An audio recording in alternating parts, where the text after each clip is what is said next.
Olá, meus amores! Sejam bem-vindos a mais um Contém Magia Podcast. Que alegria receber você aqui.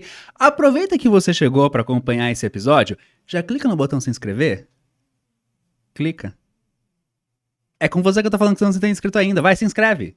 Se inscreve e aproveita e já deixa o like. Que você vai receber chuvas de bênçãos da deusa se você se inscrever. Porque hoje eu tenho um convidado aqui fantástico que eu já vou te apresentar, mas antes, para você que está chegando aqui pela primeira vez, deixa eu me apresentar também. Eu sou Edu Parmegiani, mago e cientista da religião, e esse podcast é feito pra gente falar de magia e espiritualidade para pessoas comuns. Então, se você tá aqui e quer aprender de uma forma simples, conhecer vertentes, conhecer pessoas incríveis que trabalham e que falam sobre magia e espiritualidade, você tá no lugar certo. E hoje você tirou a sorte grande, porque eu tenho um convidado, ele que é sacerdote de bruxaria, uma pessoa incrível, tem um trabalho fantástico, já ajudou muita gente, ensina muito, eu já aprendi muito com ele e é uma honra ter ele hoje aqui nesse episódio. Você não tem noção da minha alegria de receber Cedric, meu querido, seja bem-vindo! Obrigado, amigo. Obrigado pelo convite. Obrigado por me esperar. Tá tudo certo, tudo ótimo. Cara, obrigado por ter vindo mesmo assim. É uma honra te receber aqui e eu não vou, aquele, né? Não vou chorar, mas é muito legal, porque assim, eu te conheci primeiro online, aí graças ao Cult TV, nossos caminhos se cruzaram e hoje eu tenho você também como amigo, além de referência, então é uma alegria ter você aqui. Amigo, eu que fico muito feliz de ver seu desenvolvimento, de ver quanto você cresceu, de você aqui com programa, com um monte de curso. Eu sou só um grãozinho de areia na sua trajetória. Você brilha e ilumina quem tá à sua volta e eu Obrigado, sou um meu privilegiado por receber um pouquinho dessa luz. Obrigado mesmo, de coração. E a gente vai conversar hoje sobre algo que você domina, inclusive que eu trouxe aqui porque você sabe muito mais do que eu. Porque são perguntas que as pessoas me fazem muito. Certo. E a gente... Mas antes de a gente entrar nesse assunto, depois a gente pode até falar mais detalhes. Eu trouxe um livro aqui para representar um pouco do que a gente vai conversar. Mas queria que você falasse um pouquinho da sua trajetória, para quem não te conhece, se por acaso não te conhece, porque a gente tem públicos bastante diferentes, né? Eu tenho um público bem mais velho, então tem várias pessoas que eu acredito que talvez não te conheçam. Certo. Então, se apresenta, por favor. Bom, eu sou Cedric Nightingale, sou sacerdote de bruxaria. É mais fácil falar bruxaria, mas na realidade sou um sacerdote wiccaniano, que é a religião moderna das bruxas. E aqui no Brasil, eu tento trazer um pouco de instrução para todos os tipos de praticantes de bruxaria, que não necessariamente desejem se tornar sacerdotes, sacerdotisas, mas que querem trazer para sua realidade um pouco mais de contato, conexão com a deusa, com os deuses. Eu sou um menino do interior, né? Meu marido sempre brinca comigo, né? Eu sou um menino do interior, eu não sou de cidade grande. E acho que um dos meus maiores desafios dentro da minha trajetória mágica foi conseguir conteúdo idôneo e que gerasse realmente transformação na minha vida com o resultado. E dentro dessa busca, eu acho que eu fui desenvolvendo a minha linguagem hoje, que é uma linguagem mais jovem, um pouco mais dinamizada do que é a bruxaria. Eu tento não dogmatizar tanto a bruxaria também, para que ela possa ser mais plural e principalmente desmistificar essa ideia que ainda fica da bruxaria ter relação com o mal e com, enfim, coisas que não fazem sentido nenhum por conta do cinema, por conta de uma história, uma questão histórica, né, que é a Inquisição e por aí vai. E acho muito incrível isso, porque você comenta assim, né, a dificuldade que você teve inicialmente para ter informação. E é muito interessante porque a gente conhece muitas pessoas que decidem trilhar o caminho da bruxaria sozinhos. Isso. E realmente a gente viveu um período que tínhamos pouquíssimos acessos a conteúdos bons. Hoje tem pessoas como você que desenvolvem esse trabalho, que trazem bons conteúdos, que são profundos, mas ao mesmo tempo são fáceis de serem compreendidos, que as pessoas conseguem acessar. E a gente entra num outro ponto hoje, nessa era da informação, que agora tem muita gente falando e nem todo mundo fala de um lugar do que conhece, né? Às vezes tem um conhecimento muito superficial sobre algumas coisas e é muito legal a gente ter referências de pessoas como você que estudam, que fazem parte de tradição, que estão aqui, que podem explicar e podem trazer uma visão que é profunda mas trazendo esse ponto que você colocou, que é a facilidade de compreensão. Exatamente. A gente vive hoje um grande momento de rebeldia com relação às religiões, né? As pessoas elas têm buscado muito por uma espiritualidade mais livre, chega a fugir da ideia de dogma e tudo mais. E a magia natural, né, que é essa ideia mais intuitiva de reverência à natureza, ela acabou vindo para disseminar sementes. Umas deram bons frutos, outras não deram tanto quanto, mas a gente sempre vai ter pessoas falando de espiritualidade o tempo todo. E aqui no Brasil, eu acho que a gente chegou nesse momento onde o paganismo está saindo de novo da caverna e as pessoas elas estão se sentindo mais livres para poder dialogar sobre isso, dialogar sobre a espiritualidade da natureza, a espiritualidade da deusa. Só que às vezes não ter um lugar de vivência, uma conexão de vivência mais profunda, pode gerar muito mais dúvidas nas pessoas do que realmente esclarecimento. E isso não é um desincentivo para as pessoas falarem de espiritualidade. Eu acho que quanto mais pessoas falando de espiritualidade, principalmente das vertentes pagãs, melhor. Só tomar cuidado com o tipo de conteúdo que a gente está disseminando e as pessoas que estão nos ouvindo. Porque às vezes a gente vai ver grandes números, né, com influenciadores que geram um desconhecimento muito grande, em vez de gerar transformação. Então a gente tem que tomar um pouco de cuidado com isso, acho que hoje em dia, né? Sim. É uma coisa que eu sempre falo para a audiência, sempre vejam várias pessoas falarem sobre o mesmo assunto. Exato. Pra gente poder... Porque, por exemplo, eu não tenho uma tradição de magia, né? Eu trabalho hoje... Se eu fosse tentar nomear, hoje eu olho pra mim, eu acho que eu tenho eu sou quase um folk magic, né? Trabalho com mais magia folclórica. Sim. Eu tô ali no conhecimento das ervas, inspirado um pouquinho pela Umbanda, mas também pela bruxaria natural. Fui conhecer e estudar os benzimentos, é uma área de estudo que eu me aprofundo bastante, então eu tô muito nessa magia popular, tradicional. Não de uma vertente. Então eu tenho uma visão de algumas coisas, estudei um pouco sobre outras, mas não tenho uma visão completa do todo, do profundo. Então às vezes eu falo algo e eu falo assim, olha, o que eu consigo falar é só até aqui, é só um pouquinho, então vê outros lugares. E cruza informações. Sim. Que eu acho importante isso, porque as pessoas muitas vezes falam, quando vêm de um ambiente só de estudo e elas estudaram por conta, elas podem falar de um lugar que é a visão delas. Né? Muita gente não segue uma tradição, não teve alguém que mentorou, que ensinou, que passou o conhecimento, que transmitiu, como que ela pôde checar. Né? Eu acho incrível que a gente tem muitos livros bons hoje, ao mesmo tempo em que conhecimento só de livro pode criar algumas limitações e algumas travas, porque o livro ele só tem aquilo que está cristalizado. Por isso que eu fico muito feliz de ter conhecido pessoas como você e tantas outras pessoas que me ensinaram durante essa jornada, porque eu comecei minha jornada só estudando em livros, né? Seria o que a gente chamaria de bruxo solitário, aquele que veio estudando sozinho. E aí, meu desenvolvimento foi muito maior conforme eu comecei a entrar em contato com pessoas. Meu desenvolvimento continua porque eu ainda estou em contato com pessoas. E eu posso cruzar informações, então eu estudo, se eu tenho dúvidas, eu tenho pessoas a perguntar, a conhecer. Então é muito legal a gente ter pessoas assim que a gente pode checar. Exatamente. E eu sempre deixo essa ideia de não fique focado no que uma única pessoa diga, nem eu ou qualquer outra pessoa. Não ouve só o que o Eduardo... o Eduardo sabe a verdade. Não, checa com mais gente, vê com outras visões, que assim você vai criar uma visão um pouco maior e mais ampla, e até para checar e entender as coisas com profundidade. Eu acho também, amigo, que essa questão de tradição, ela é um movimento de validação de prática. Só que isso não significa que eu falo pela tradição a qual eu pertenci ou outros sacerdotes, né? Quando a gente coloca o sacerdote nesse lugar, a gente transforma ele num papa. E a bruxaria não tem papas, né? Nós temos bruxos que, quando iniciados e com seus devidos graus, podem falar das posições onde eles estão, mas eles não são o porta-voz de uma tradição inteira, sabe? Porque eles têm as suas próprias experiências pessoais. E eu acho que é aí que tá, né? A gente vai conciliando aquilo que a gente aprende dentro dos movimentos de tradição, como uma validação de prática, mas eu ainda assim sempre vou dar a minha visão de Cedric, sabe? Porque eu posso transferir um conhecimento para você, mas esse conhecimento, a partir do momento que chega em você, ele vai ser experienciado por quem você é, pelas suas limitações, pela sua história, pelo ambiente onde você tá. E esse conhecimento, ele vira outra coisa. E isso é o que a natureza faz, sabe? E quando a gente olha para a bruxaria como uma religião da natureza, a gente não pode esquecer que o conhecimento transmitido, ele gera transformação individual.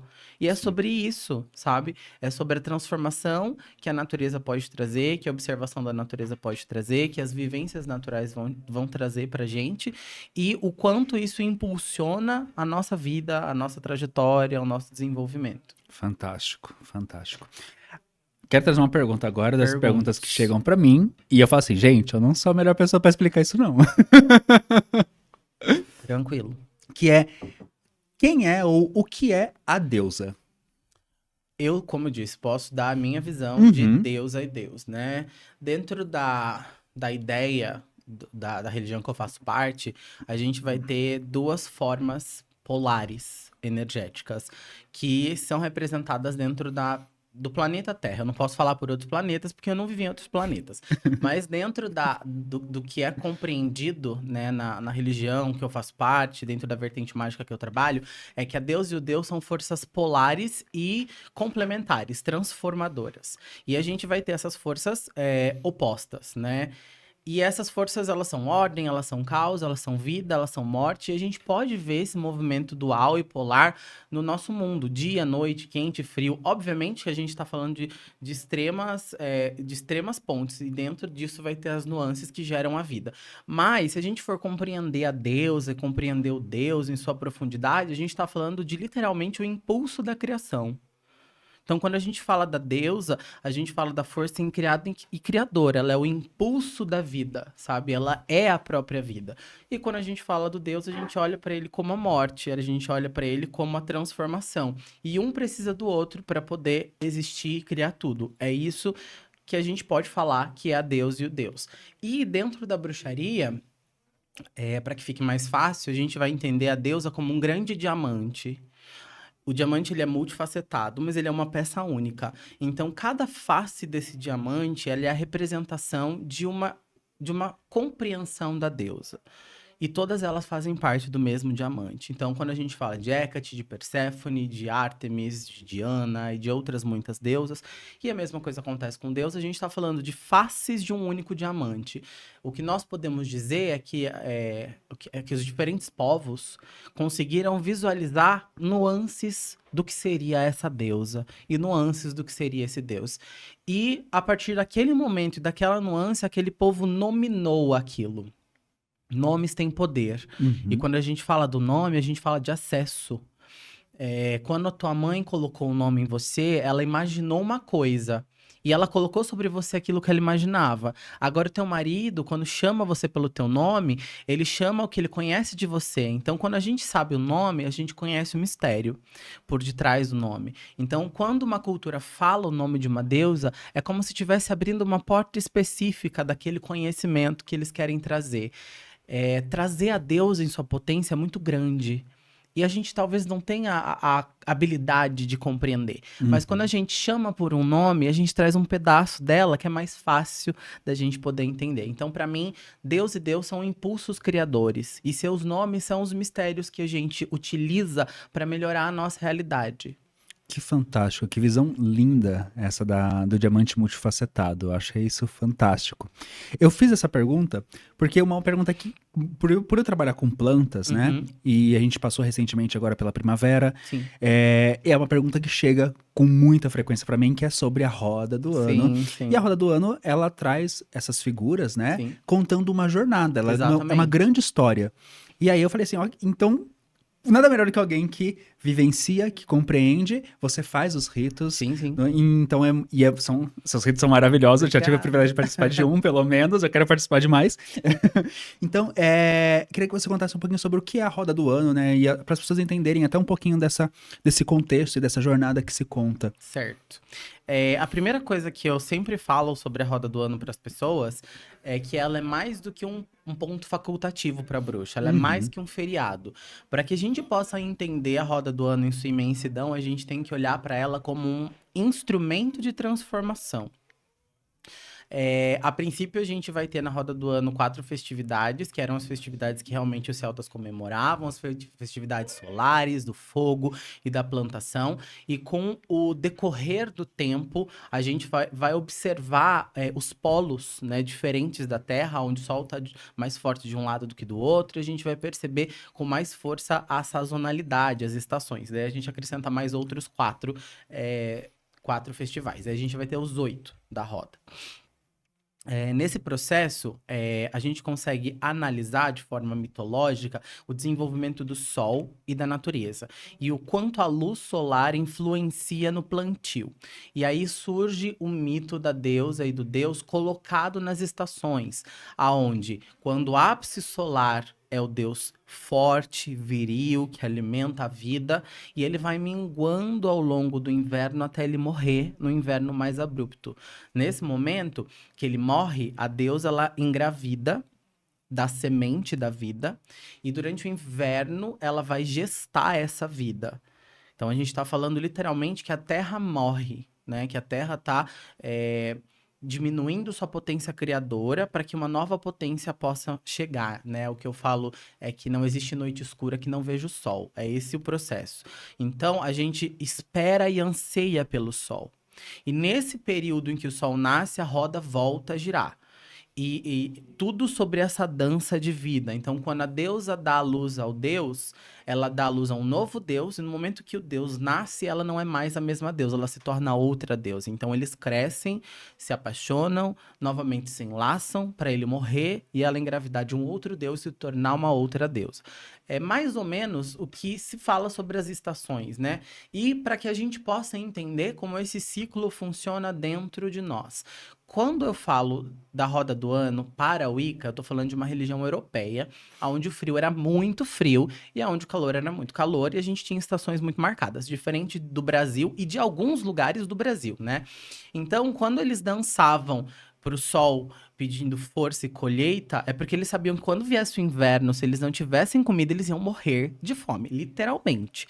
Então, esse processo era muito marcado, esse processo sazonal era muito marcado. Com o tempo e com o desenvolvimento da sociedade, com os mecanismos que a gente tem para sobreviver, esses processos eles foram mudando de figura. E passou a ser não só uma ambientação social, onde a gente precisa se mover para poder gerar vida e continuar vivendo, mas uma observação de nós mesmos. É aí que a roda do ano se torna um instrumento. Quando a gente tá no inverno, todo mundo tem aquela preguiça gostosa, não quer sair da cama, tá tudo frio, não quer nem tomar banho, dependendo de onde tá. Porque o mundo tá assim, pra dentro. Então, nós bruxos olhamos para esse momento também como um momento de o que tá dentro? O que a gente precisa deixar morrer com o Deus? O que a gente precisa reavaliar? Será que eu tô feliz na minha vida? Será que eu tô trabalhando com o que eu quero? Eu tô no casamento dos meus sonhos? Será que eu tô no país, na cidade que eu queria estar? Será que essa é a vida que eu quero viver? E a gente deixa morrer com o Deus. E nesse processo de deixar morrer, a gente também começa a reinterpretar a nossa vida. Lembra que o Deus ele nasce como um outro Deus?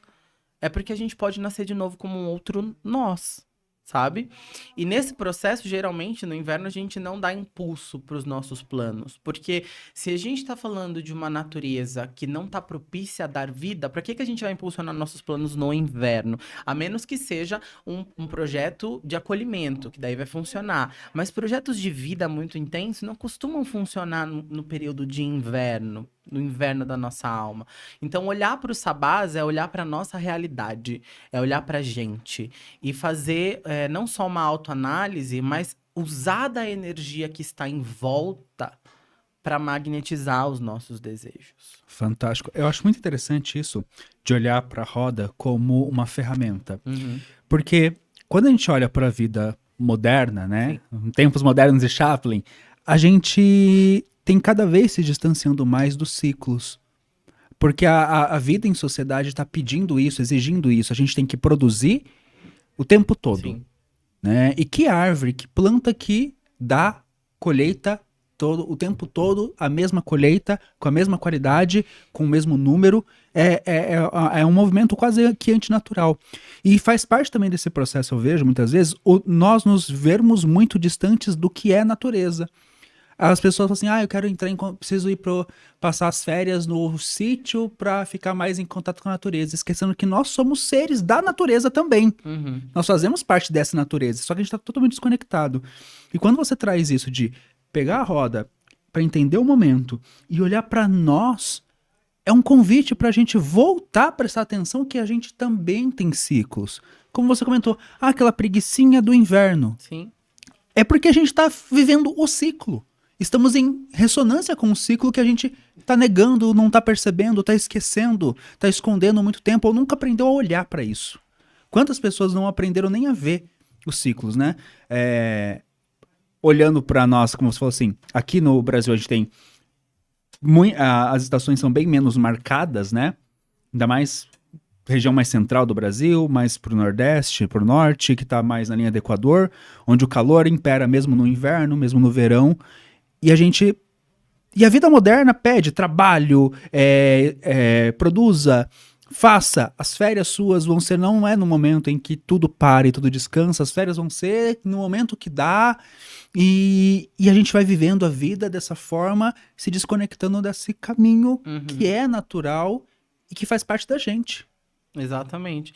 Eu acho assim que às vezes a gente não está nessa dinâmica, amigo. Às vezes a gente tá tendo que produzir muito e tal no inverno. Mas só da gente ter um movimento que faça com que a gente possa lembrar que nós precisamos parar já é importante.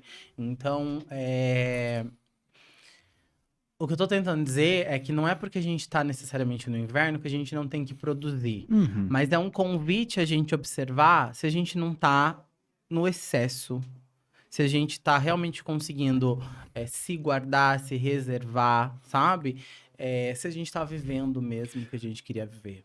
Porque às vezes a gente entra numa cobrança muito grande de performar, de algo, e isso que você falou de, tipo, esse excesso ele é importante de ser olhado. E seria lindo se o mundo a gente pudesse parar e vamos todo mundo viver o inverno e se recolher nos seus lares e vai estar tudo bem. E a gente sabe que não vai ser assim, né?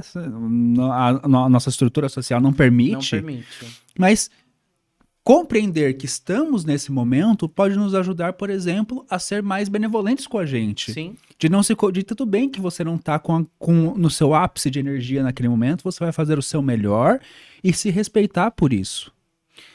Outra coisa interessante também da gente falar sobre a roda do ano é que ela faz com que a gente possa olhar, você falou de olhar com mais carinho a gente, mas não só a gente, como a vida em si, o todo, sabe?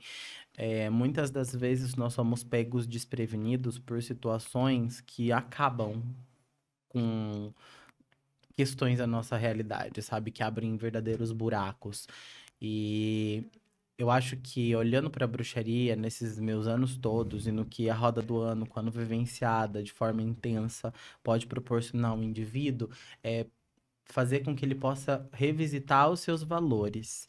E, infelizmente, tem pessoas que não tiveram muito estudo de si mesmo e não conseguiram desenvolver valores pessoais, ainda estão perdidos nisso. E esse mecanismo da bruxaria, ele faz com que a gente se questione a tal ponto que mesmo a pessoa mais perdida, ela vai encontrar alguma direção para poder seguir e a partir dali começar a construir os seus próprios valores. Porque é sobre isso, né? O que a vivência sazonal vai causar em você é íntimo. Então, por mais que nós façamos o mesmo ritual, no mesmo momento, com os mesmos questionamentos, eles vão bater diferente, com força diferente, e vai gerar um movimento individual. Perfeito. É importante ter essa consciência mesmo da nossa individualidade perante todo esse movimento. Eu tive na Islândia e eu vi neve. Pela primeira vez, gente, eu tava muito feliz. Eu cantei, sério, os dois primeiros dias... o grupo com quem eu tava bravo comigo, porque eu ia cantando Let It Go. Eu andava na rua cantando Let It Go. E eu fazia assim, com as nevinhas caindo. E eu peguei tempestade lá, então eu vi muita neve. E teve um dia que a gente amanheceu e nevou muito durante a noite, acordou, o carro todo coberto de neve e tal, e tinha os pinheiros. E os pinheiros resistem muito, né? Então ele era a única planta lá verdinha, mas cheia de neve. Aí eu fui lá e ficava assim, ó. O pinheiro caía a neve. O pinheiro, ele é um dos símbolos do Deus, principalmente sobre o inverno, por conta disso, por conta dessa resistência que ele tem à temperatura. Então, a gente utiliza não só as guirlandas feitas de pinheiro, como o pinheiro em si, como um símbolo da vida e da força. Por conta disso, porque a religião das bruxas vem de um lugar muito frio. E nesse lugar frio era a única coisa que ainda estava viva. Então, os adornos nas árvores, enfim, que a gente conhece, né, no Natal comum, ele vem dessa ideia de você honrar essa força na esperança de que ela venha mais forte, que o sol venha mais forte, que o Deus ele nasça, sabe? Então, o pinheiro ele simboliza a força, o enraizamento, a profundidade por conta disso, dessa ideia, por sobreviver ao frio. E é muito interessante isso, porque enquanto eu via lá o pinheiro, todo bonitinho lá, verdinho, segurando um monte de neve nele. Sim. Do outro lado tinha uma árvore que estavam só os galhos, ela estava hibernada, sem folha nenhuma, para esperar o próximo ciclo dela renascer. E aí é essa questão e eu olhando, eu como trabalho muito com planta, né? Eu vejo essa individualidade nossa com as plantas. Tem gente que vai passar por uma situação melhor. E às vezes uma outra pessoa passando por essa situação, aquilo vai ser muito difícil para ela. Exatamente. E aí a gente precisa ter essa empatia, esse olhar, esse carinho de entender que às vezes para mim tá fácil, mas para você não vai estar. E eu posso, nesse momento, então, me sintonizar com isso, em vez de... Que a gente tem muito isso, né? De minimizar a dor do outro. Para disso. Bobagem, não faz isso não. E a gente não entende que às vezes pro outro é mais difícil. A gente tem certas coisas que a gente tira de letra. E o outro não tiraria. Exatamente. Isso não faz da gente nem melhor nem pior. Só estamos reagindo de formas diferentes dentro da nossa individualidade. Isso que você trouxe, eu costumo chamar de catarse ritualística. É quando a gente olha para a natureza de forma viva. Porque geralmente a gente passa na frente da árvore, a gente não para olhar a árvore, fazer uma comparação. Caramba, olha esse pinheiro. Não, olha essa outra árvore aqui. E através dessa observação, se permitir vivenciar aquele momento a ponto de chegar numa filosofia pessoal. Você ter essa catarse, esse impacto através da observação. Então, o que a gente costuma trazer nos nossos rituais, enfim, é isso, é buscar essa catarse, esse momento de interação tão profunda com o ambiente onde a gente está, a ponto de olhar para uma coisa tão banal do dia a dia e filosofar sobre isso e aquilo gerar um movimento profundo, sabe? Fantástico. Nós estamos passando pela primavera. Uhum. Quando a gente olha para a primavera, então, a gente tem aqui que o inverno, então, cessa, a terra começa a ser fecunda de novo. Isso. Né? Nós temos, então, o Deus voltando a recobrar sua potência. Uhum. Ele começa a conhecer, então, essa nova deusa. Isso. E eles começam esse movimento de contato. Isso. Para nós que estamos vivendo esse momento, o que você falaria assim, olha, o que seria legal, que a gente falou bastante do inverno, como se portar agora diante da primavera? A gente no Brasil, né, a primavera ela é quase uma grande estufa. Então, é isso mesmo. A gente tem muito calor, pouca chuva, quando vem do nada, aleatório, você nem espera e volta o calor de novo. Normalmente é um período onde as plantas elas estão começando a germinar, ou elas vão dar muda, vão dar broto, as raízes elas também vão se permitir estender, porque o solo ele tá quente. É um momento de bactéria também, a galera fica doente com facilidade por conta dessa temperatura. Então, assim, este é um momento da grande estufa da nossa realidade. Então, o que nós costumamos fazer neste período é dar vazão aos nossos projetos. Então, é um momento perfeito pra gente começar a desenvolver aquilo que você queria desenvolver e não estava com coragem. Começar a observar se alguma coisa que você está fazendo já pode aumentar, sabe? Tá procurando uma promoção, vai fazer um feitiço para promoção, sabe? É o momento da gente, assim como a natureza tá buscando se estender, a gente também se estender. E para quem não tá nesse movimento, começar a fazer um movimento para que a gente possa colher em breve, né? Porque os próximos sabás são de colheita. Então, assim, aproveitar esse momento de plantio e de desenvolvimento da terra para a gente poder colher de novo e a gente sempre seguir, né? Essa planta colhe. Quanto mais perto do inverno de novo, a gente mais preparado tem que estar. Então, nesse momento é o momento da gente começar a expandir para que quando a gente chegar no momento onde não dá para expandir, a gente tenha o suficiente para poder viver até conseguir expandir de novo. Eu fiz uma reflexão com os meus alunos, eu quero ver a sua opinião, né? A partir dos seus conhecimentos e da sua vivência também pessoal. Que eu falei assim, eu perguntei para os meus alunos assim, quantos de vocês já fizeram promessas de ano novo que não se realizaram, né? Que ficam só na promessa. Sim. E eu falei, bom, quando a gente vai o nosso Réveillon do calendário, ele acontece no verão. E beleza, dá pra plantar algumas coisas no verão? Dá pra plantar algumas coisas no verão, mas a gente já tá mais perto do outono e do inverno. Sim. É um momento já pós-primavera. Tá no começo ainda, né? A gente acabou de passar pelo solstício de verão, mas a gente já digamos assim, deixamos uma quantidade de energia de expansão pra trás, que muitas vezes não é aproveitada, por não estar atento a esse momento. E eu falo assim, eu por isso falo pra pessoa assim, em vez de fazer as promessas no ano novo, faz na primavera, no começo da primavera, né, no finalzinho de setembro, pra você já começar a construir esse novo eu agora. O que você acha dessa visão que eu tentei trabalhar com os eu alunos? acho inteligente, tá aproveitando a energia do espaço e se desenvolvendo. Eu acho que a gente sempre tem, que a gente vai falando dessa questão, a gente vai ter o calendário sazonal, que é o calendário mágico, e a gente vai ter o calendário civil. E a maior parte das pessoas, por conta dos seus empregos, do seu cotidiano, se norteiam mais pelo calendário civil. Então, vai ter as férias do meio de ano por conta das crianças, então é o momento que as mães ficam malucas dentro de casa.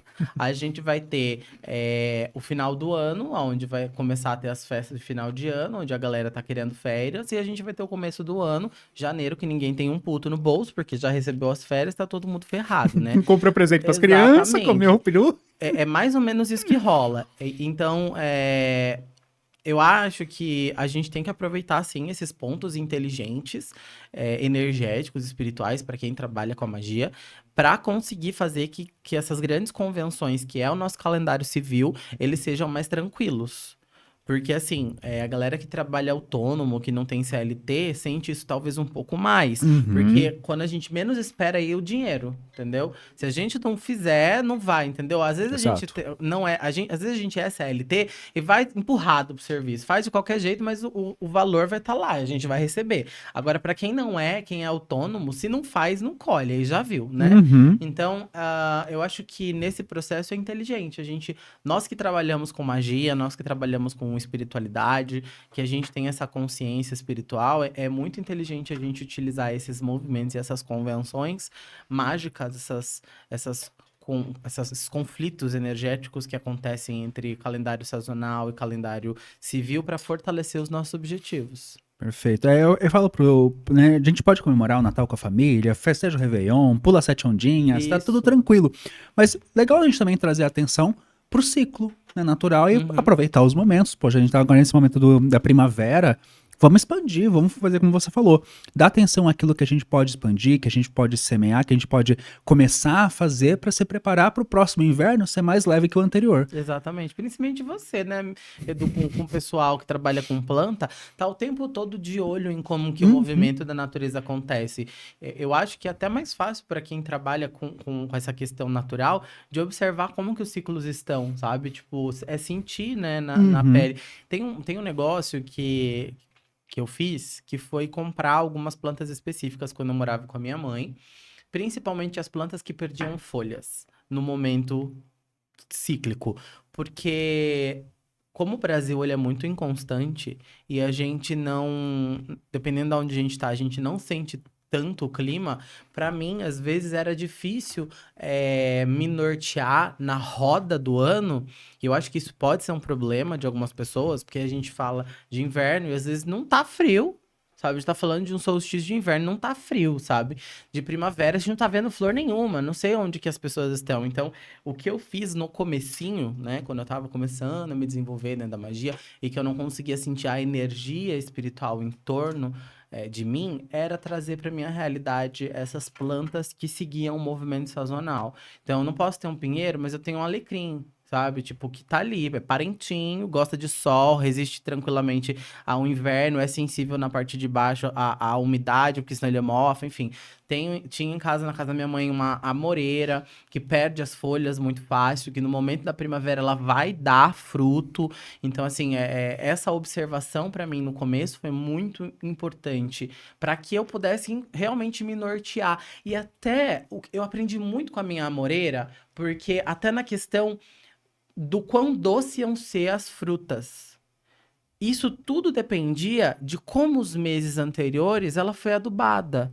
Então, até nisso, eu falo a gente, porque minha mãe também é a doida da planta, acabou a gente entrando nisso. De ver que adubo que era melhor, como que ela ia ficar mais doce.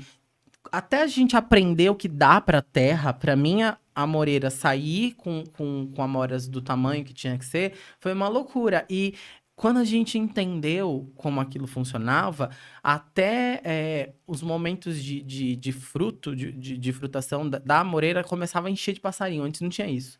Quando elas ficaram super doces, os passarinhos começaram a vir e acabavam com as minhas amoras, sabe? Eu não conseguia fazer nada. Quando eu ia buscar a amora, já não tinha amora, entendeu? Então, tipo, esse processo, para quem ainda não tem essa frequência, é legal de ter as plantas ao redor, porque elas falam com a gente sobre os ciclos, elas demonstram os ciclos pra gente. Uma coisa que eu sempre recomendo minhas alunas é a terem, assim, trabalhem com plantas, né? Ah, Du, dá para trabalhar com planta seca? A gente usa, principalmente para defumação e tal, dá. Mas tenha um vaso de planta para entender também o tempo das coisas. Uhum. Eu falo muito isso, a gente vive tanto hoje. Eu tô com fome, pede um iFood e chega em casa. Não podia falar o nome, né? Porque não patrocina iFood, patrocina nós. Manda comida pra gente. Seria uma boa. Né? Mas pede lá no aplicativo, chega, vai no drive-thru, passa, você nem desce do carro. É tudo muito na mão. Sim. E a gente esquece que as coisas têm tempo. E quando você começa a lidar com plantas, isso é uma coisa que eu aprendi com plantas, que as coisas têm um tempo pra acontecer, um tempo pra dar seu fruto, um tempo pra florir. E a gente tem que esperar. E às vezes a gente vai ter que estar ali trabalhando naquela planta, cuidando dela, adubando, regando, pra ter o resultado depois. Isso traz uma consciência pra gente de que nas nossas práticas, mesmo de magia, nos ritos, tem um tempo a ser respeitado as coisas, um tempo de assar esse bolo. Né? A gente mistura os ingredientes, Sim. faz o ritual, coloca pra assar. Aí tem o tempo. Um tempo que é dele. Um tempo para as coisas se manifestarem. E é legal a gente poder recobrar um pouquinho isso, porque viver na cobrança de um resultado rápido e querer as coisas sempre rápido causa uma ansiedade. A gente tá vivendo na era da ansiedade, né? Estamos. Por conta dessa não naturalização da espera, né? As pessoas não podem esperar mais. Vídeos de 5 É segundos. tudo muito rápido, né? E realmente olhar para a ciclicidade, a gente entender. E às vezes parar para entender também que será que a gente está fazendo o nosso desejo é o que ele deveria ser e vai dar no tempo que dá para colher? Tem um ditado, eu não lembro que árvore que é, mas fala assim, que quem planta tal coisa não colhe tal coisa. Porque é uma planta que demora gerações para dar fruto. Então, às vezes, é aquela coisa do artista que pinta a vida toda e fica famoso depois que morre.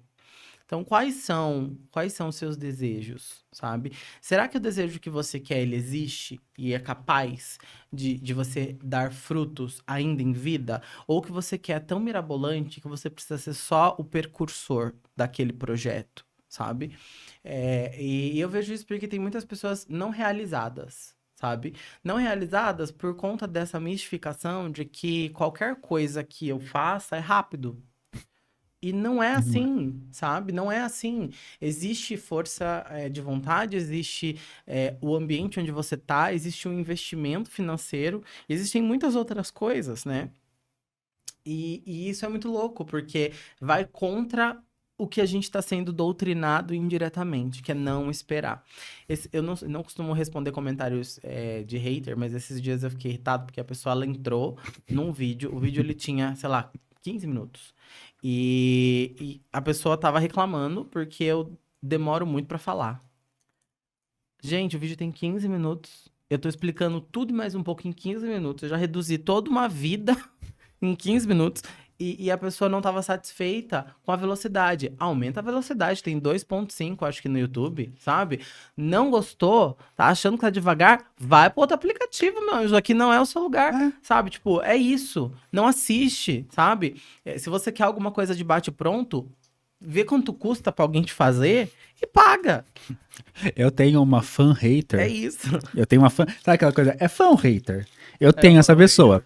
Porque ela gosta do meu conteúdo, mas ela reclama que eu enrolo quando eu tô abrindo a minha live de manhã, né? Que eu falo bom dia, coloco música pra animar. A gente tá acordando. E ela não assiste ao vivo. Ela assiste a gravação que eu deixo salvo pra quem não pode acompanhar. Aí, ela tá assistindo a gravação e fala: tá demorando pra começar a falar. Eu falei, querida, passa pra frente. Pula essa parte, ó. É um vídeo, você não tá comigo ao vivo. Passa pra frente, já falei pra ela. Eu falei, eu não vou mudar. Eu não vou parar de comentar as pessoas, falar bom dia, dar risada. Começa que eu já acho uma loucura você acordar o horário que você acorda pra fazer live. Nem cavacatus. Se vocês, meus seguidores, estiverem esperando acordar o horário que o Edu acorda, vocês estão perdidos. Vocês podem me ver de madrugada, mas de manhã, eu não sou nem gente de manhã.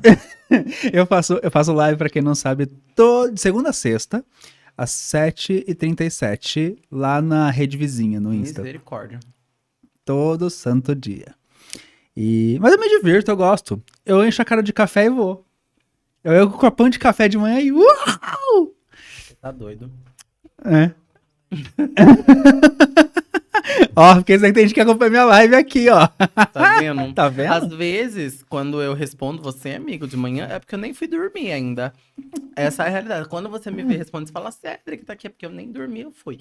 Eu passei a madrugada fazendo as coisas. É isso. Não consigo. Nem sem condições. Mas é louco isso, né? De que as pessoas, você comentando dessa questão que as pessoas não querem esperar, não estão dispostas. E é muito louco isso. Como se fosse assim, o que a gente tá aprendendo de forma inconsciente, né? Tá sendo ensinado pra gente contra a nossa vontade. Gostei dessa sua fala, porque tem um ponto importante de colocar, que é essa cultura que tá sendo disseminada de que tudo é pra agora, e se você não alcançou agora, a culpa é toda sua. Sim. Anulando de que tudo tem processos, como você falou. Tem um investimento a ser feito, tem o tempo que se leva para construir, todas as milhares de coisas que estão envolvidas. E não, hoje é a cultura do trabalho enquanto eles dormem, faça live de manhã enquanto eles estão indo dormir. Sim. Por que a galera migrou pro TikTok? A galera que não crescia nas outras plataformas. Porque o TikTok, ele prometia um crescimento mais rápido por conta da auto-entrega. E tinha uma galera que já estava frustrada, que não crescia o suficiente. Por quê? Não tinha um conteúdo que era tão apreciado pelo público, porque não tinha uma recorrência, enfim, por N questões. E o TikTok não tem muito essa priorização. Diferente de outras mídias, né? Então, o que acontece é que as pessoas elas estão cada vez mais sendo doutrinadas a uma velocidade que não é real. E aí a gente vai ter pessoas no futuro frustradas com seus sonhos não realizados. É isso que acontece. Abrindo um parênteses bem esquisito agora aqui, né? Mas dentro desse assunto, a gente passou por um período agora de TikTokização das coisas. Sim. Né? Onde teve os Reels, os Shorts, tudo aconteceu. Porém, as grandes Big Techs, né, já saíram relatórios tanto da Meta quanto da Google de que está sendo prejudicial para eles isso. Por causa da retenção de público, por causa de vídeos que eles ganham com anúncio, mas as pessoas estão ali, as pessoas que passam rápido o vídeo, passam rápido o anúncio. E isso está sendo prejudicial para essas plataformas. Sim. Perde-se valor nesse caminho, né? Que volta a ideia da questão das frutas, né? Que fruta que a gente vai ter se a gente modificar ela geneticamente ao ponto dela crescer mais rápido que o normal? Será que ela vai ter o sabor, o nutriente? Será que ela vai ter tudo que ela poderia proporcionar de forma natural quando não é natural? Por quanto tempo a gente consegue manter isso sem, enfim, causar problemas de saúde, etc. E isso a gente olha para nossa própria realidade. O seu projeto, o que você deseja criar aí do outro lado, ele é de que tamanho? sabe? O quanto de adubo você vai precisar? Será que você tá no solo, ou seja, no ambiente onde você precisa estar, com as pessoas que você precisa estar para você se desenvolver? Todas essas lições a gente aprende olhando para a natureza. A gente aprende olhando para a realidade. Pode ser que você seja uma planta que nasceu num deserto árido, mas você seja a única. Que fala sobre a gente parar de querer comparar a nossa trajetória com a do outro. Uhum. Não é porque o outro tá milionário, tá fazendo um monte de coisa, que você, meu anjo, vai conseguir deste jeito.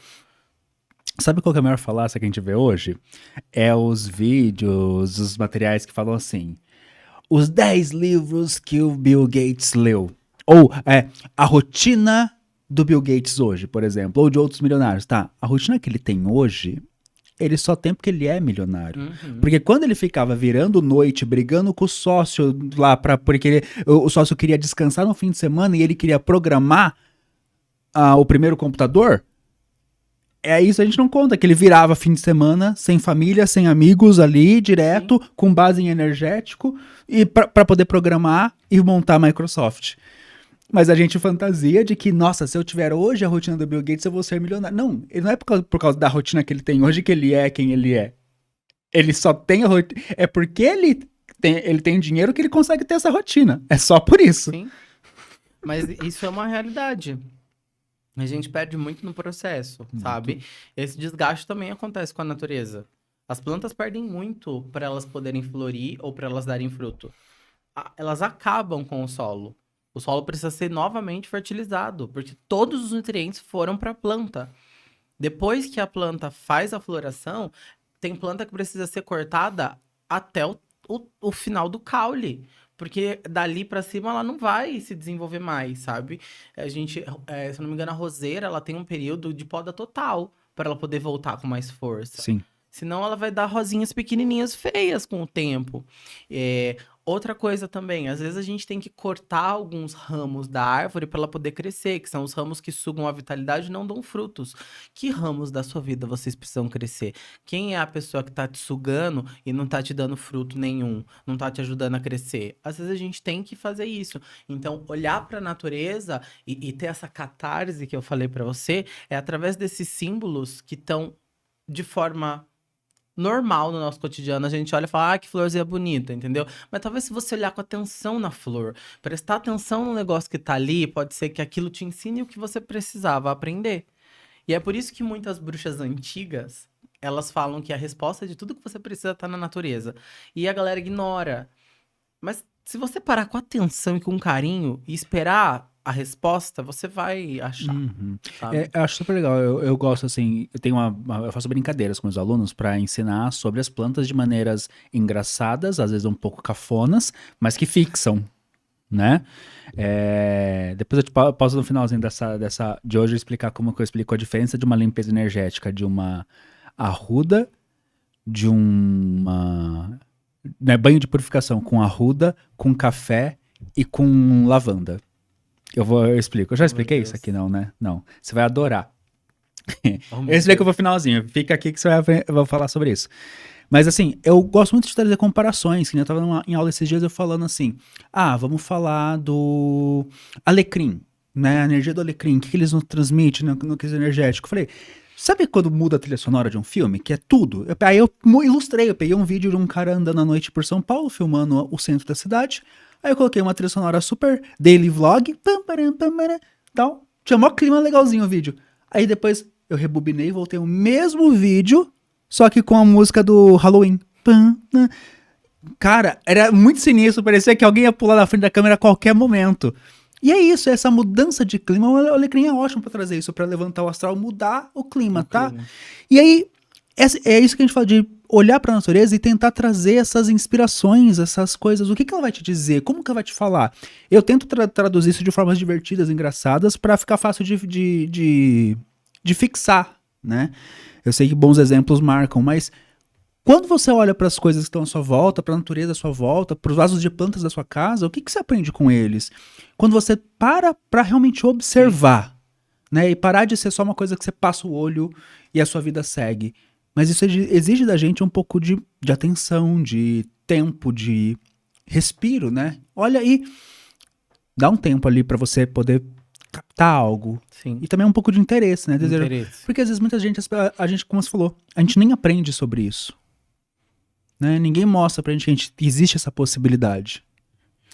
A gente tem muito isso hoje, e eu vejo isso por conta do que eu faço na internet, é que a maior parte das pessoas não querem o mais profundo, elas querem o mais rápido para a dor que elas estão sentindo. A gente tem uma sociedade viciada em remédio para dor instantânea. E aí que vem o problema. Porque a gente vai começando a jogar as coisas embaixo do tapete e vai ignorando a causa da dor. E vai chegar uma hora que não tem mais como remediar. Uhum. Porque a gente não tá trabalhando na causa da dor. E pode ser que isso fique maior do que um dia já foi. E eu gosto muito de dar alusão às doenças mesmo que a gente tem. Às vezes você tá lá, eu tô tomando um remédio pra dor na coluna, porque eu tô com dor recorrente na coluna. Só que a questão é, talvez você fique o dia inteiro sentado numa cadeira que não é ergonômica, trabalhando com um computador. E pode ser que daqui a um tempo você desenvolva uma hérnia, desenvolva uma tendinite.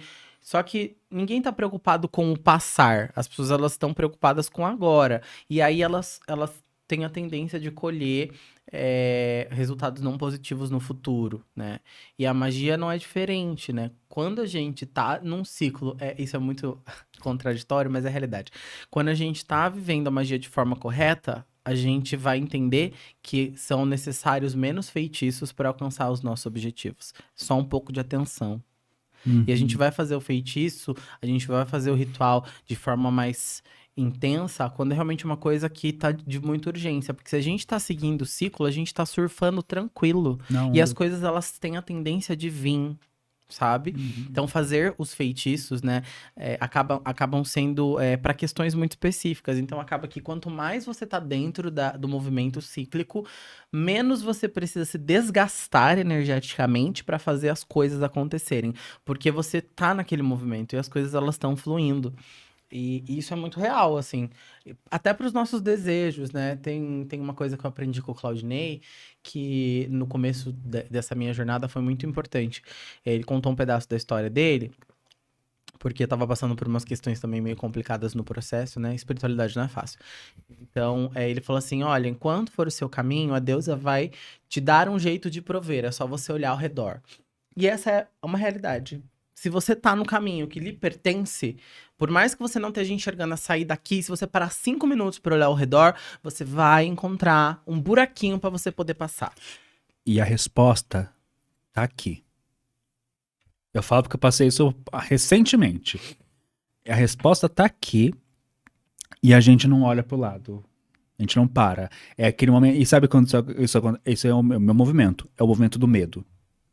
Tô desesperado porque eu preciso resolver a situação. Eu entro no momento de desespero e eu não olho pro lado e a resposta tá aqui. E aí a gente começa a fazer. Ai, tô me esforçando muito e não tá indo. Mas se eu tivesse parado um momentinho pra respirar e olhar tudo, eu teria visto a resposta aqui do lado. Eu falo, Aí eu levo 2, 3 tapas na cara pra poder parar e olhar pro lado. Aí eu falo assim, não precisava ter doído, né? Exatamente, não precisava. Mas às vezes tem que doer, né, amigo? De alguma forma, mas às vezes tem, né? Eu brinco com os meus alunos que eu falo assim, na minha visão de mundo, a energia principal do universo não é o amor. É o servir. Tudo serve, nem que seja como mau exemplo. Entendi. Nem que seja como lição. Né? Então, podia não ter apanhado? Podia, mas apanhou e serviu pra aprender. Então, assim, né? Levei 3 tapas na cara e aprendi a olhar pro lado, aprendi. Será que eu aprendi pra valer que na próxima vez eu não vou entrar em desespero? Espero não. Espero não ter que apanhar de novo, mas se tiver... Dentro da bruxaria, a gente vai olhar pra dor como um mistério da transformação também, amigo. Faz parte. A vida, ela tem prazer e amor juntas. Elas sempre vão andar juntas. Assim como a Deus e o Deus, a gente sempre vai estar num ciclo de dor e prazer, sabe? Porque a dor, ela é responsável pelo crescimento na maioria das vezes. Sim. Se a gente olha para uma borboleta, ela passa por um processo de sair do casulo que dói, que comprime, que aperta, porque ela precisa passar por aquele buraquinho e espremer e doer para que todo o fluido do corpo dela vá para as asas e ela possa voar. E se alguém vai lá e abre e ela não passa por aquilo, ela é inútil, ela não voa, ela morre. antes dela virar borboleta também, né? Ela é pequenininha, uma larvinha, uma lagartinha que come tudo e tal. Aí vai chegando uma hora que ela começa a ficar tão grande pro seu próprio corpo que ela precisa mudar. E se ela não mudar, ela também morre. Então, esse processo da dor, ele tá intrínseco. O nascimento gera dor, né? Você mal sai da barriga da sua mãe, vem um cara e dá um tapa em você pra você chorar, entendeu? Já não bastou ser apertado e comprimido, sabe? Então, assim, tem todo esse processo do prazer e da dor juntas, né? E eu acho que uma coisa da bruxaria também é a gente parar de temer a dor. Acolher. Fugir da dor é um grande problema, né? Porque não é natural. É. É como você falou. A gente vê isso na natureza, no nascimento. O próprio inverno representa também esse momento do fim, fechamento de ciclos, terminar coisas dói. A poda, que você também mencionou. Sim. Perder nossos galhos, alguns galhos nossos pode doer, pode Dói. ser dolorido, porque são cortes, são perdas, mas é pra uma nova florada vir depois. E a gente, de novo, com esse olhar imediatista, a gente só olha pro agora e não consegue dimensionar muitas vezes o processo todo, que faz parte. Será que... Eu acho que essa pergunta fica pra todo mundo ali do outro lado. Será que quando você poda esse galho, ele não te impulsiona? Porque na hora tá doendo, mas livre deste galho, será que você não consegue caminhar? Será que quando você não termina aquele relacionamento que tá te comprimindo, você não se torna mais livre pra fazer as coisas? Será que quando você não sai daquele trabalho que tá te impedindo de ser feliz, você não consegue correr mais atrás dos seus sonhos? Será que você, quando corta aqueles amigos que são tóxicos, você não se permite encontrar novas amizades construtivas? Então, assim, eu acho que essa poda, quando ela gera, por mais que tenha dor no processo, ela gera o caminho da liberdade, é construtivo. E daí a gente volta para a ideia da árvore. E eu aprendi isso podando a minha amoreira. Porque como ela era uma amoreira germinada, ela veio pequenininha. E ela foi crescendo. E ela tinha 2 fucking galhos que saíam assim. E ela nunca saía pra cima. Ela ia abrindo pro lado, é esquisita, sabe? Aí que eu fui descobrir que esses 2 galhos que não estavam florando, eles precisavam ser cortados para ela poder criar impulso. E assim ela cresceu. Eu tive que cortar os galhos, ela ficou sem galho, mas ali, tipo, 1 ano ela já tava maior, porque ela foi para cima, não mais pros lados. E aí eu entendi, sabe, coisas sobre mim também, sabe? Que às vezes eu precisava podar algumas coisas que até que eu tava gostando. Mas se eu continuasse ali, eu não ia crescer. Eu só ia pro lado. E pro lado não me servia, sabe? Então é um rolê que é legal ter essas plantas sazonais quando a gente tá curtindo o ciclo. E pegando esse gancho que você falou um pouquinho antes, Deu branco. Nossa Pera, cara, amigo. nossa cara. Nossa cara. Peraí, antes de você falar da poda da árvore, mas tinha a ver com a árvore também, a gente falou, a poda crescer pra crescer, impulsionar. Ah, esqueci, acho que não era importante, ou já foi, já cumpriu a função. Próxima, já cumpriu a função. Mas é isso, cumpriu a função, tá certo. Acho que era só pra mim isso e tá tudo bem. Eu acolho, eu recebo. Acontece em essas alguma coisas coisa, quando tá comigo, né, amigo? Fui fazer um ritual lá no templo do Nino, menino, que botei o Nino pra pensar, que até o pessoal que tava lá ficou assim, menino, tudo bom? Adoro. Eu tenho essa Ele eu precisa tenho isso. pensar. Ele veio num episódio aqui já com a gente. É bom colocar ele pra pensar. Eu gosto. Ele gosta de fazer os outros, né? Ferver a cabeça e tal. A gente gosta de cutucar ele também. Eu faço isso, eu tenho essa questão. Agora eu preciso explicar antes de terminar, porque eu prometi, né? Falar limpeza energética. Qual que é a diferença? É pra você entender, pra você aprender. Tá? É assim que eu explico para meus alunos. Arruda, banho de arruda, banho de café. Eu gosto muito de banho de café para limpeza energética, né? Eu aprendi a fazer defumação com café na época do terreiro. É isso que eu ia falar. aí, geralmente as religiões de matriz africana usam... E aí eu fui conhecer a potência de limpeza do café e aí eu fui fazer banho e achei fantástico, né? Então tem o banho de limpeza com café, com arruda e com lavanda. Eu comparo, tipo, quando você vai no banheiro e faz o número 2, na hora de limpar. Espero que você limpe. Tem formas de limpar. Por exemplo, o papel higiênico. Sim. Ele é mais ásperozinho, né? Ele limpa, mas ele dá aquela raladinha. Que é a arruda. A arruda dá uma esfregadinha ali, ela dá uma carcadinha. Então, assim, tanto que você passar muito papel higiênico, assa. Então, a arruda tem essa limpeza mais abrasiva. Lavanda é uma limpeza um pouco mais suave, é um lencinho umedecido que a gente passa. Né? Ai, amigo. Mas é ou não é? Lavanda ela tem uma delicadeza melhor no tratar, no lidar. Eu falo que às vezes que a ruda parece vó. Quando você não tá arrumado, que ela vem te arrumar, que ela te dá uns chacoalhões, uns beliscãozinhos, se arruma direito, se comporta, moleque. Minha avó era brava. Né? É a ruda. Tem ela. E o café? Café é tipo chuveirinho quando ele tá gelado. Porque quando bate, você faz... Ui, dá aquela acordada. Banho de café limpa, mas dá uma acordada, dá aquele... Aquele tranquinho. Aquele jato gelado. Você faz... É assim que você faz pra você lembrar. Vai fazer uma limpeza energética? Decide o que você precisa. Uma esfregadinha pra você aprender a não se sujar mais nesse ponto. Um suavezinho, porque já doeu, então melhor um carinho agora. Ou uma acordada. Um jatinho gelado lá atrás, faz aquele... Ui! Nem todo mundo aprende, ninguém esquece. Tá certo, amigo. A minha didática. Depois de hoje, as minhas alusões, elas são bem tranquilas. Nossa, depois de hoje, a gente fez um rito de abertura de caminhos esses tempos.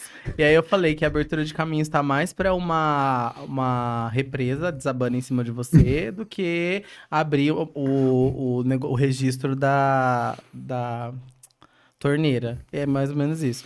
Depois da sua alusão, eu acho que eu tô bem. Ai, gente. Sabe qual que é a pior agora? Você vai dar muita risada. Você começou a falar do rito de abertura de caminho. Aí, lembrei. Porque eu lembrei o que eu ia falar, aí eu esqueci de novo. Aí agora eu lembrei. Lembrei. Pera aí, não. Você falou do rito. Calma aí, tá fugindo, gente. O que tá acontecendo comigo? Né? E você tava falando lembrei. Quando você falou que quando mais você vive a magia, menos ritual você precisa fazer, menos feitiço. Pronto, só pra não esquecer disso. E faz muito sentido, e eu queria trazer isso pra vocês, porque é quando você entra em ressonância, né, que a gente fala. Tem uma coisa que a gente fala que quem trouxe essa palavra, se eu não me engano, foi Jung. Fala sincronicidade. As coisas começam a se encaixar no processo. Então, é uma grande verdade isso, de que quanto mais... porque o feitiço, ele é uma parte da magia. A gente tá muito associado, principalmente por causa de Hollywood, sim, né? Sim. De que magia é feitiço. Viver a magia, viver a bruxaria é fazer feitiço. Não. Vai muito além, né? É desde o momento do que você observa à sua volta, do que você aprende, do que está na sua volta, de como você olha pra você olha pro outro, olha pra natureza. Tudo que a gente conversou aqui hoje é bruxaria, é viver a bruxaria, sim, é pensar a bruxaria. A magia, o feitiço lançado, ele é só um pedacinho. Por isso que faz total sentido. Quando você vive a bruxaria, menos feitiço você precisa fazer. Sim. Porque ele é só um pedacinho do processo todo. A bruxaria em si é muito maior do que só o ritual para abrir um caminho, um banho de limpeza, né? Vai muito além. Pode ser que você do outro lado não entenda isso, e é compreensível porque eu também não entendi, eu achava um absurdo, na realidade. Mas quanto mais você pratica e mais você se afiniza com as coisas das quais você tem fé, menos desespero e mais realização acabam acontecendo. Fantástico. Fantástico. Como que a gente te encontra nas redes sociais? Vocês podem me achar no Instagram, no YouTube, no TikTok como Cedric. C-E-D-R-E-C. Também tá escrito aqui no nome do episódio. Porque o nome já é difícil, sobrenome mais piorou, que é Nightingale, mas você me acha. Só tem eu de Cedric Nightingale, gente, aqui no Brasil. Então, se vocês não me acharem com facilidade, vocês mandam um DM pro Bonito aqui, que ele manda os links, que é isso. A gente tá sempre junto, é isso. Então tá tudo sob controle. Estivemos juntos no Orgulho Pagão também. Exato. Porque a gente viaja no tempo, ó. A gente esteve juntos. Dessa habilidade que a gente tem. Né? Bruxaria, meu amor. Eu gosto muito dessa habilidade que a gente tem de, assim, caminhar no tempo. Ida, volta, isso é ótimo. É maravilhoso. E foi incrível, né? Foi ótimo. Olha, nem sei como que vai ser, mas tô ouvindo dizer aqui que foi ótimo. Não, o meu eu que já passou por isso aqui agora que eu consultei antes, então ele está dizendo que foi incrível. Foi a galera amou o painel. É isso aí. Você arrasou. Parabéns. Amores, A gente vai ficando por aqui, esse papo tá gostoso, mas aqui nos bastidores eu já conversei com o Cedric que a gente vai ter outros encontros em breve, ainda com novidades. Sim, sim. E você que tá aqui, que chegou agora, a gente não pode se separar mais, né? Você viu quanta coisa maravilhosa a gente consegue aprender aqui com pessoas incríveis? Então, para você continuar conhecendo pessoas incríveis, se inscreve, deixa o like e a gente se vê muitíssimo em breve. Um beijo mágico. Tchau! Tchau.